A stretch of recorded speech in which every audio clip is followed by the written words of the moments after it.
मुझे लगता है कि यहाँ पे विराजमान किसी भी व्यक्ति को किसी दूसरे गांव से किसी प्रकार का कोई परहेज नहीं है, क्योंकि सभी गांव एक जैसे हैं। लेकिन इस सब में जो झाब पंचायत समिति वो मुख्यालय क्यों होना चाहिए, उसके लिए ये कारण है कुछ कि एक तो झाब सबसे बीच में पड़ता है, हर पंचायत में ग्राम पंचायत के नजदीक पड़ता है, कनेक्टिविटी इसकी सड़कों से सब तरफ से। बाकी अगर झाब हम आते हैं, वादना भी हमारा जाना पड़ता है, वादना से कोई विरोध नहीं कि भाई वादना गांव है, उनका भी अपना विकास की उनकी भी इच्छाएं हैं, लेकिन किसी का हक मार के दूसरे को देना ये अन्याय है। और आज ये जो धरना है ये उस अन्याय के खिलाफ है।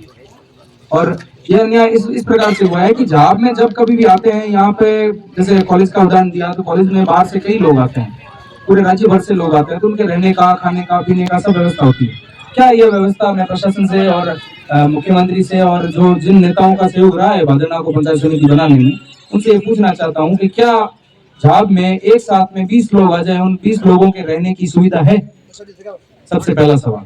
दूसरा सवाल है भादरना से अपने अगर ढाणी जाना हो या झाब जाना हो या देवड़ा जाना हो या कहीं अकोली जाना हो, तो वहां जाने के लिए क्या अच्छी सड़क है? सड़क की कोई कनेक्टिविटी नहीं है, किसी प्रकार का कोई संपर्क नहीं है। और वहाँ शुद्ध खेती वाली जमीन है, कृषक लोग हैं, वहाँ एक अनार की जरूर मंडी लगती है, एक जीएस बना दिया है, वो भी बना दिया टाइम से, वो जीएस तो झाब में भी है। अगर जीएस बनाना ही पंचायत समिति का आधार है, तो यहाँ तो और ज्यादा पुलिस थाना है, चिकित्सालय है, पशु चिकित्सालय है, डाक सेवा यहाँ पे मौजूद है, ग्रामीण बैंक है और दूसरी हजारों सुविधाएं हैं।